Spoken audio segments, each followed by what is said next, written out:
Welcome to the 5-Minute English Vocabulary Podcast. My name is Herbert Lee, and I'll be your host. Now you can easily improve your vocabulary without memorizing long lists of boring words, and still develop a powerful command of English. You'll learn the origin of words, or etymology, told as easy-to-remember stories. You'll also hear some jokes, and learn some idioms as well. Episode 24, Latin Words in English, Part 3.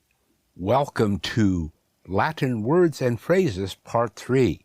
You're going to learn a lot of new phrases and words today that come from Latin, even words that are not so obvious. Oh, you're going to be learning about obvious today.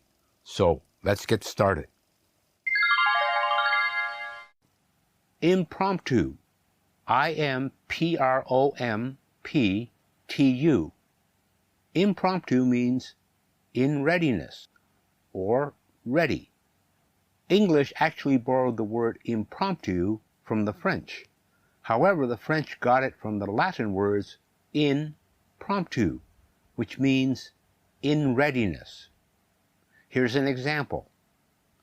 We had a big problem with a client today, so we had an impromptu meeting to figure out what we should do. Mundane. M-U-N-D-A-N-E. It means dull or ordinary. Its Latin roots, mundane, is derived from the Latin word mundus, meaning world. This translates to of the world, as it is not heavenly. Here's a sentence. After being on vacation in Hawaii for 2 weeks, it'll be hard to go back to our mundane lives. Magnum Opus. M-A-G-N-U-M. O-P-U-S. Literally means great work, the most important or significant production of one's career. Although it usually refers to a written work, it isn't necessarily restricted to that.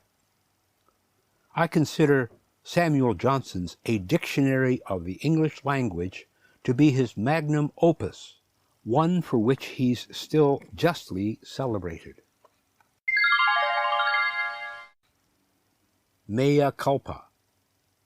M-E-A-C-U-L-P-A. I am to blame. It's my fault. In common English, my bad. Since I was responsible for the accounting error that inadvertently caused the bank to pay $1.8 million into my personal bank account, I suppose some sort of mea culpa is in order. Not that I'm admitting any legal accountability, mind you. Modus Operandi. M-O-D-U-S. O-P-E-R-A-N-D-I. Can also be abbreviated to M-O. Method of operation. Characteristic mode of proceeding with something.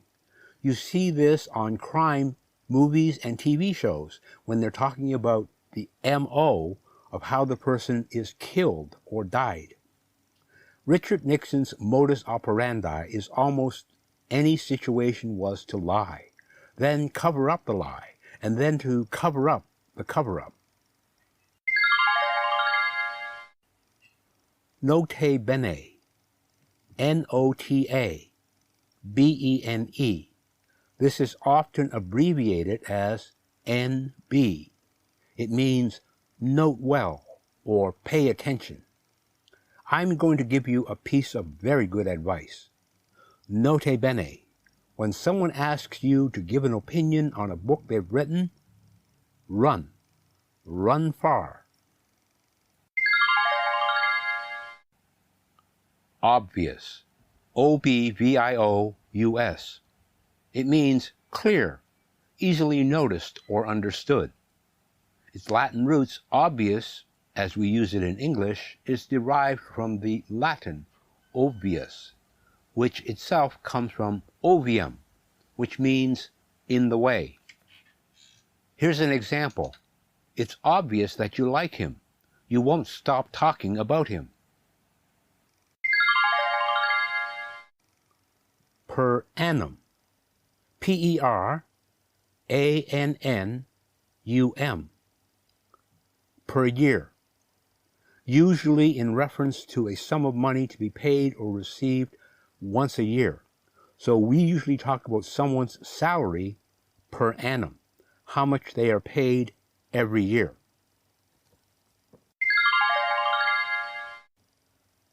Per capita. P-E-R-C-A-P-I-T-A. Literally for each head or for each person. So usually we talk about countries' GDP, gross domestic product, in terms of per capita.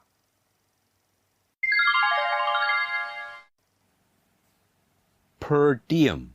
P-E-R-D-I-E-M. It means an allowance given every day.